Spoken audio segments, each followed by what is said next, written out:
Pra nós hoje? Filha... Eita. Hoje é pecado arengar, viu? Eita, é sério? É. Ó. Feijão com cuscuz. Valeu, Dava. Arroz. Eita, cara, tá dando. Peixe. Uma saladinha. Valeu, Dava. Deus tá vendo, tu me chama E de... esse refrigerante? Deus tá vendo, tu me chama de preguiçosa direto, viu? E hoje não é dia pra isso, não. Eita, foi mal, viu, Davinha? Eu nem a lembrei desse dia Eu sagrado, vou colocar viu? logo o meu. Eita, dá.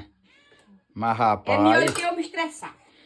Mas depois tu vai botar o meu, não vai? Bote, você não tem empregada? Ah, pois tá bom, eu boto. Bote. Caramba. Olha, Eita. olha. Aqui é o meu filho. Cadê a colher? Ô, meu Deus, eu não achei nenhuma colher. E agora? Que eu vou comer com o quê? Com a mão? Vai ter que comer com esse garfo mesmo, você não é chique, não? Ei, Chega, agora o garfo caindo.